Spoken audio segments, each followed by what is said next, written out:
Desde su forja en un remoto 1916, son multitud los atrevidos que han osado enfrentarse a la competición con las mayores cotas de todos los tiempos, la Pikes Peak o la carrera hacia las nubes.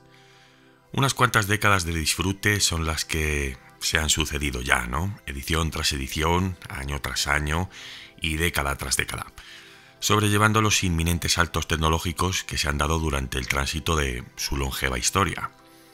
Los medios nunca fueron un inconveniente, ni cuando estos eran realmente frugales, me refiero a la maquinaria utilizada, y mucho menos lo son ahora que se han excedido en demasía, traspapelando toda la objetividad que define lo que es un vehículo.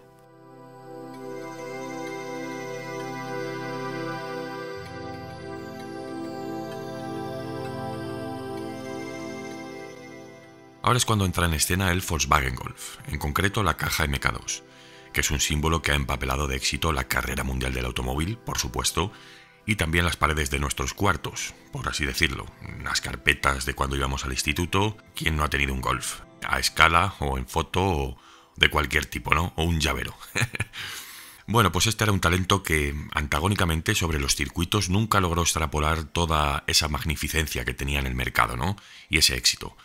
Eso no quiere decir que la ingeniería y otras inquietudes de célebres personajes enfrascados en las carreras no propusiesen en torno a este modelo proyectos tan seductores como el que tenemos aquí presente. Sin lugar a dudas, aquí la premisa más importante era la de la tecnología bimotor, porque este Golf llevaba dos motores. De hecho, en algunos lugares fue bautizado como Twin Golf, y para conocer su origen debemos remontarnos a una pequeña historia protagonizada por su hermano, el Scirocco MK2 53B. Increíble pero cierto. Y esto se dio porque a principios de los años 80, el jefe de Volkswagen Motorsport, Klaus-Peter Rosorius, decide desarrollar por su cuenta un nuevo proyecto de rally dotado de dos motores. Veía que un motor se quedaba pequeño y dijo, pues ¿por qué no voy a usar dos? Sin más.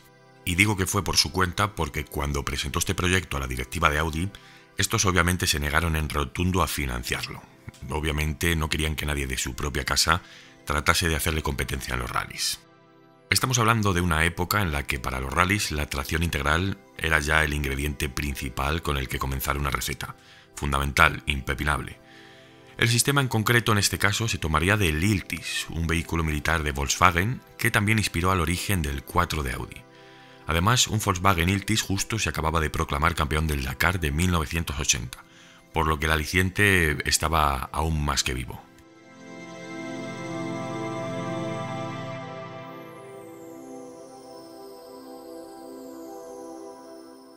Sin embargo, la idea de adaptar un sistema 4x4 al Scirocco era bastante engorrosa, y es aquí donde a Rosorius se le enciende la bombilla. Instalar un motor de fábrica modificado en cada eje impulsaría las cuatro ruedas sin necesidad de un sistema 4VD tradicional. Y además la configuración bimotor sería mucho más rápida y, lo que es mejor, mucho más económica, ya que no sería necesario el desarrollo de un nuevo motor de competición, sobre todo a la hora de construir los chasis necesarios para homologar el modelo. ¡Voilá! Con la ayuda del preparador Karl Bergmann y un pequeño equipo de ingenieros furtivos de Volkswagen, la idea se convirtió en un producto completamente funcional en apenas unos meses. Ese mismo año, 1983, Keil Grandel lograría conquistar el campeonato alemán de rally a bordo de un Golf GTI Grupo A, y entre bastidores se estaba ya cocinando el nuevo Golf 2 para tomar el relevo. En aquel momento, los chasis Golf del Grupo 1 corrían con potencias en torno a 150 caballos, tanto en circuito como en rallies, y posteriormente en el Grupo A ya oscilaban entre los 170 y los 200 caballos. Pero a ver, en este punto el Twin Golf no pretendía involucrarse directamente en los rallies, eso era un caso aparte. Tenía el punto de mira en el récord de Pikes Peak, y el talento alemán Jochi Kleint sería el encargado de trazar esta ruta. El proyecto inicial no es el que muchos conocemos, el Nixford Computer. Los inicios datan de un chasis Golf tradicional de 1985, un chasis de acero, y a este le fueron agenciados dos bloques Oettinger de 1,8 litros, 195 caballos cada uno y una relación de compresión de 11:1, no es poca. En total, el conjunto sumaba 390 caballos a 7.500 vueltas. Este era un rendimiento bastante equivalente al de los pretéritos Scirocco que hemos mencionado antes. Hacían el 0 a 100 en 4 segundos y brincaban los 260 km/h de máxima, esto dependiendo de la relación final. Pero en este punto no bastaba con configurar una mecánica y a correr. Aquí existía un factor importantísimo que condicionaba todo: la altitud. Hay que tener en cuenta que en la colina se corría con un desnivel de hasta 1500 metros, y esto implicaba perder caballos por puñados a medida que la ruta iba en ascenso y el oxígeno iba siendo cada vez más escaso. Por ende, contando con este factor, seguramente los motores que declarasen unos 600 caballos en el inicio de la carrera, al llegar a la cima de la cordillera lo harían con menos de 500. Es muy probable.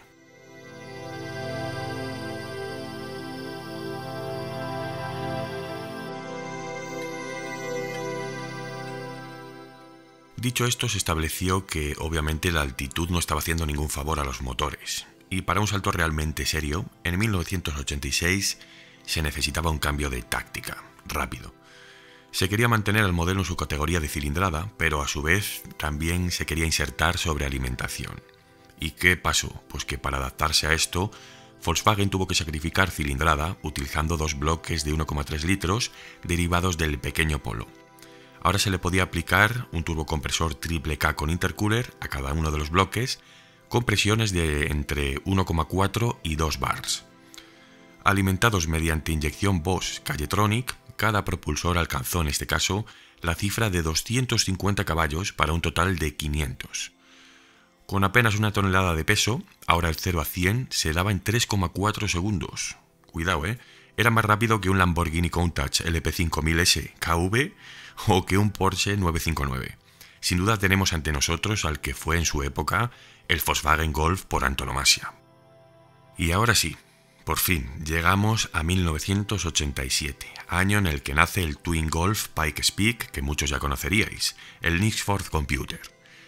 Como os he dicho, el Golf anterior aún partía de una carrocería de acero común, pero ahora se elaboró un monocasco central de aluminio al que se le acoplarían dos subchasis tubulares en los que se atornillarían los motores, uno a cada extremo. Esta arquitectura se utilizó mucho en esta época de rallies, años atrás, unos pocos años atrás, como por ejemplo en los Lancia 037. A simple vista esto parecía un Golf tradicional, pero el chasis tubular estaba oculto por dos carcasas de liberación rápida de fibra de vidrio que emulaban perfectamente el aspecto del modelo de fábrica. Incluso los pasos de rueda prevalecían fieles a los de origen. El conjunto seguía manteniendo el peso sobre la tonelada, más o menos, pero su motor, sus dos motores, ahora alcanzaban los 652 caballos. Aquí, una de las diferencias importantes es que ahora se alojarían de forma longitudinal, cuando hasta entonces, incluyendo los sirocos iniciales, se había hecho de manera transversal. Ahora se retomaba el uso de los bloques EV de 1,8 litros, pero con las culatas de 16 válvulas, muy importante, y esta vez todo estaría preparado por Cayman Racing. Eso sí, cada una de las mecánicas seguía presumiendo del turbocompresor triple K, con una presión en este caso máxima de 1,3 bars, más el uso de un intercooler, no pequeño precisamente. Dos intercoolers. Y es que a mayores la zona posterior estaba custodiada por dos enormes ventiladores, que se encargaban obviamente de los radiadores ubicados en esa zona, de todo el grupo propulsor posterior. Alcanzaba en este caso los 100 km por hora en 4,1 segundos, o sea, eran cifras que retrocedían con respecto a la versión anterior. Y en este caso la velocidad punta era de apenas 185 km por hora. Esto se debe a la relación final de la caja de cambios Hewland, que procedía directamente de un Fórmula 2. Obviamente estaba configurada para darlo todo cuanto antes en la colina, y no para alcanzar velocidades máximas en recta.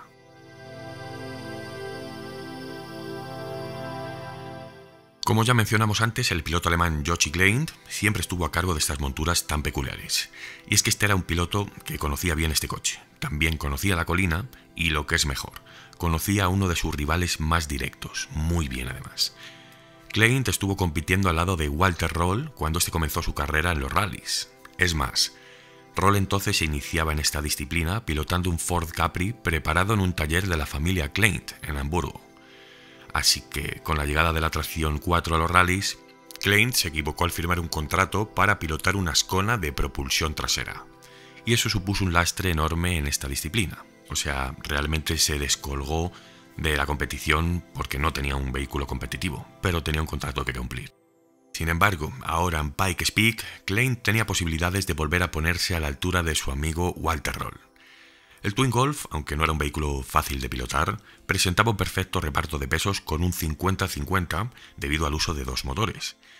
Y además el equipo quiso mantener la apariencia de fábrica. Esto fue un hecho aposta, sin la necesidad de involucrar enormes apéndices aerodinámicos, como en el caso de los Audi Sport 4 del Grupo B.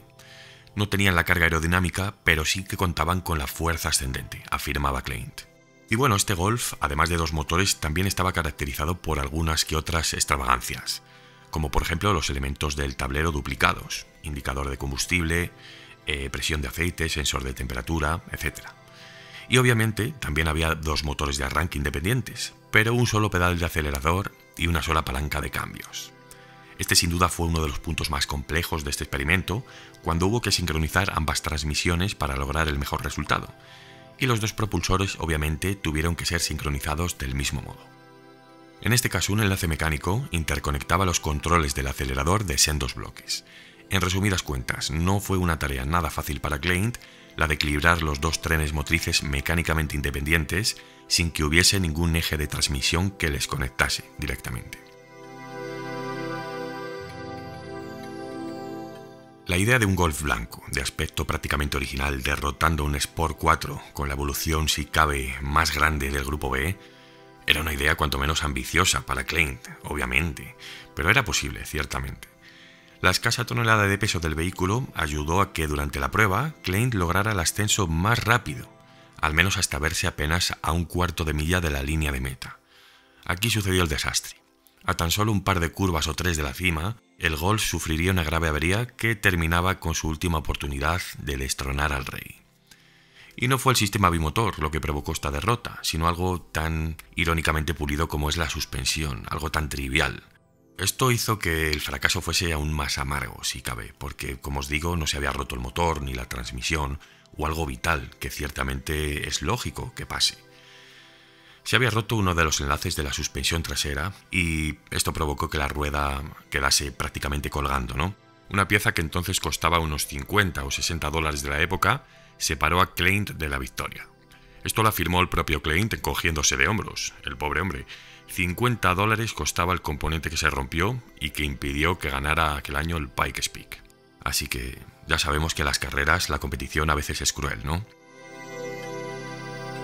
Qué coche tan peculiar, tan raro, tan místico. Místico, esa es la palabra. Y bueno, aquí en España también tuvimos el Seat Ibiza bimotor. No sé si muchos le conoceréis, obviamente algunos sí. Y era un concepto bastante equivalente a este Golf. Fue un coche construido por Serbia y algunos de sus mecánicos de confianza, y también es muy interesante. Decidme qué os ha parecido. Últimamente estamos muy top con los rallies, ¿verdad? Os dejo la lista de miembros, como siempre, para que sepáis quién está ofreciendo apoyo directo al canal. Está llegando muchos nuevos y eso me encanta. No puedo estar más agradecido. Al resto, os leo a todos en los comentarios. Muchísimas gracias por vuestras sugerencias. Muchos de los vídeos que están llegando es gracias a vosotros, a vuestras sugerencias, a los recuerdos que me desbloqueáis y a las propuestas tan interesantes que me hacéis. Así que seguir aportando al canal porque al final somos todos uno. Nos vemos en el siguiente vídeo. Ya sabéis, McLaren F1, el padre de los superdeportivos. Gracias.